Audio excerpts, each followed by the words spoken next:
喂，早晨，大家好，我係 Steven。咁啊，今日咧展開我哋咧即係喺南法呢一邊咧普羅旺斯嘅行程啦嚇。咁上一集咧就啱啱完成咗我哋咧就係蔚藍海岸呢一邊咧所有嘅旅程啦。咁如果大家仲未睇嘅，都可以重溫翻啦。咁今日我哋咧就主要咧就係介紹咧普羅旺斯啦，仲有咧我哋會行幾個古城啦，仲有啲天空之城啊。咁其實都係好精彩嘅。咁如果大家咧即係仲未訂嘅，快啲咁啊 subscribe 仔啦，同埋睇面俾個 like。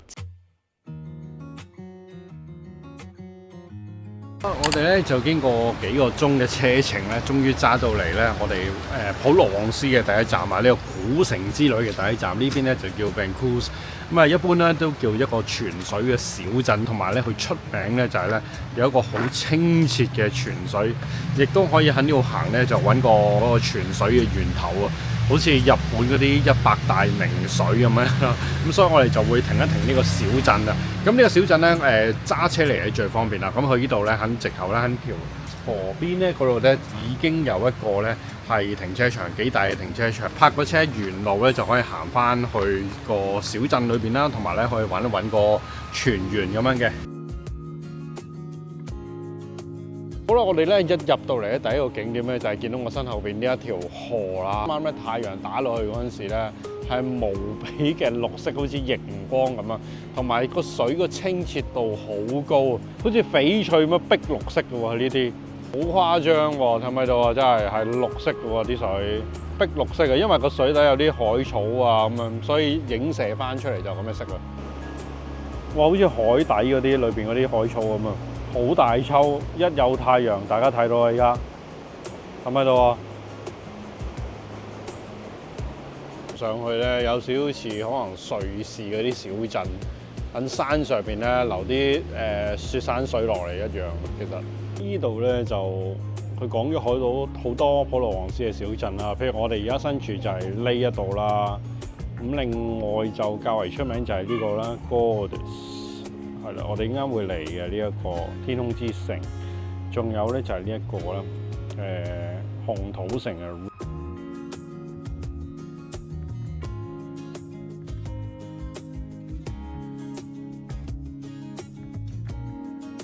喺一路行緊嗰陣時咧，都見有好多位咧睇呢條咁清澈嘅河流。其實泉源應該喺呢邊一路行嘅，大概10分鐘左右。啲水咧藍到不得了啊！上面流落嚟咧，嗰度好滑嘅，你 feel 到嗰陣水。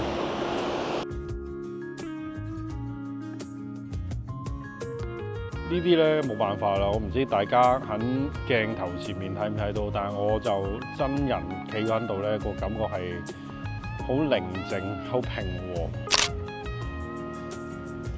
Gracias。我呢間老店嚟嘅喎。哇，100年歷史嚟喎！原來呢間咩先100年老店啊，看到。咩先？拜拜。有興趣大家過嚟呢度，仲有一間 Restaurant Philip 啊，米芝蓮推介餐廳202。佢又好似啲舊山頂餐廳咧，有啲茶座咁樣啦，但係就哇呢個景。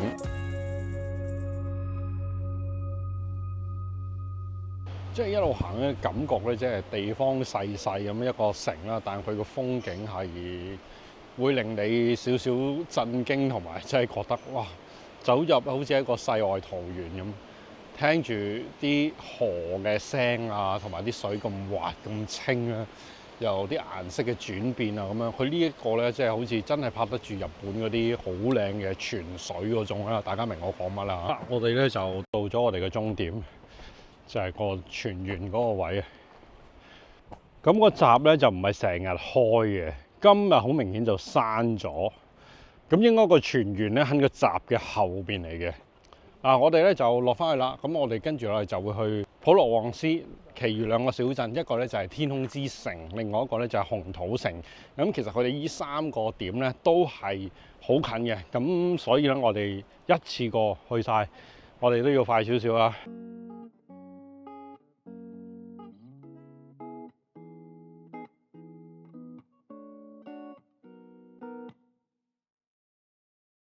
小鎮啊，就係呢個 Gourdes。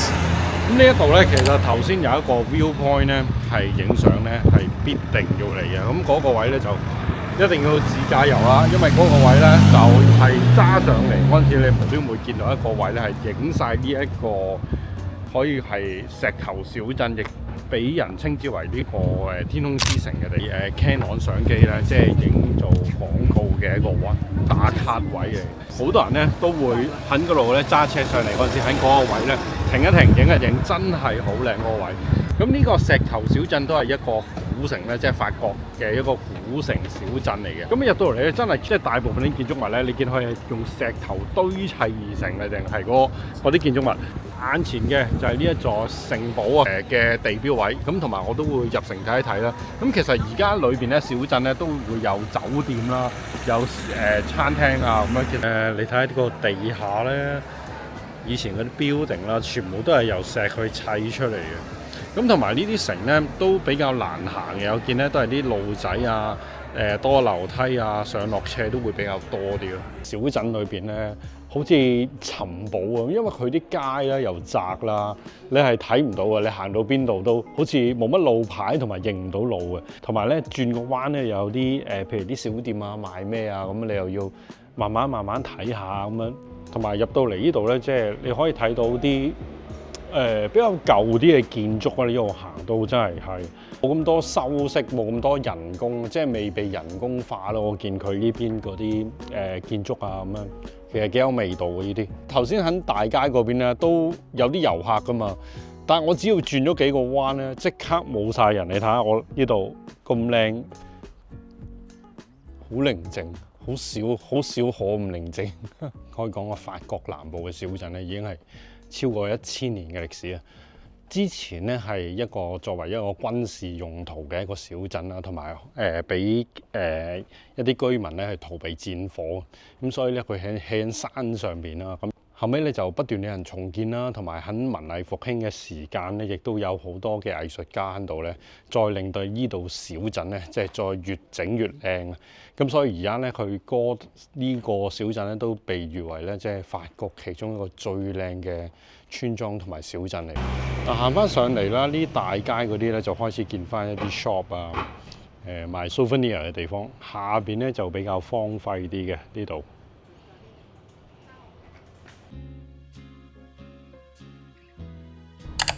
好啦，我哋咧就嚟到呢一度紅土城啊！咁呢一度咧最特別咧就係咧，佢成個城市咧就用咗一個去呢一度咧好獨特嘅一個赤色嘅一個泥土。咁呢一個咧就係一個叫好似秸土嘅一個物料。咁佢呢個泥土咧全部都係橙紅咁樣，咁所以佢呢個城咧，所有嘅建築物咧都係咁嘅色，但係最好咧就好似我咁樣，應該要行入去親身感受下呢個赤色之城。咁呢度咧就3個半咧就可以行到呢條 track 啦。咁6點半閂門，咁行長嗰條 track 咧就行50分鐘，短嘅咧就30分鐘。但係咧行我呢條 track 係真正咧可以踩到落呢啲咁嘅赤色嘅泥土上邊啊，咁所以我絕對會 recommend 大家咧，好似我咁行入嚟，同埋打卡咧係超靚嘅呢度啦，成個背景都係橙色同埋紅色。呢度咧一定要近黃昏先嚟，因為黃昏打落去咧嗰啲橙色咧更加靚，同埋好似咧好似喺個星球嗰度，好奇怪。但呢啲係天然嘅，佢唔係染色嚟嘅。睇下呢啲泥土。係真正嘅橙色嘅泥土喎，好奇怪喎，個感覺好得意啊！佢係咁樣嘅喎，橙色喎佢呢土，唔係布景板嚟㗎，係天然嘅呢一個橙色牆。未見過佢漸變色嘅喎，越高咧就越紅色咯。我見到呢度，哇！呢度就係頭先我哋影相嗰個位咯。嗱，呢幅石咧係好有代表性嘅，因為佢咧睇到顏色嘅漸變啊。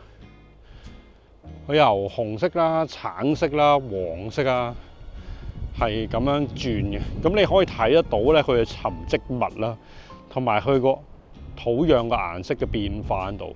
咁所以呢個咧，好多人都話似一幅天然嘅油畫，好靚呢個位。同埋好似沙灘咁幼細喎，啲色咧，同埋啲沙好得意啊！紅色沙灘。其實係行咗入嚟森林裏邊 ，feel 到係一個紅土嘅森林，有少少探險咁嘅感覺啊！而家係完成咗我哋今日咧喺呢個普羅旺斯呢邊啦，就走訪3個古城。咁呢個活動啦，咁啊都算做圓滿結束嘅。咁我哋咧今日咧玩到7點。咁呢一度紅土牆呢邊咧，其實佢上邊咧，即係見到佢都仲有好多細嘅餐廳仔啊嗰啲咁樣，係相當之有 feel 啊！即係如果我留喺呢一度，可能我會留多啲時間咧，我會喺呢個小鎮嗰度咧，即係住翻晚啊，去下去啲餐廳仔嗰度啊，咁樣 relax 下。嚟到呢度呢，我哋成個北意大利同埋南法嘅旅程呢都接近尾聲啦。跟住我哋呢就會經過普羅旺斯啦，翻返去米蘭啦。途中呢，我哋都會行一啲 shopping mall 同埋喺意大利嘅 Outlet 買嘢。最後呢，就由米蘭飛返去香港嘅啦。1連7集嘅北意大利南法之旅呢，就嚟到呢度啦。2個禮拜嘅行程呢，都帶咗我睇歐洲最靚嘅風景啦，亦都令我呢大開眼界。咁希望呢個系列嘅影片呢，可以幫到大家呢策劃你哋嘅行程。如果你都有去過我旅程中嘅一啲地方呢，都歡迎大家喺下邊留言啦。咁如果你睇晒7集呢，真係好多謝大家嘅支持啦。咁如果中意我影片嘅朋友呢，都可以訂閱啦，同埋俾個 like 啦。咁我哋下個旅程再見啦，拜拜。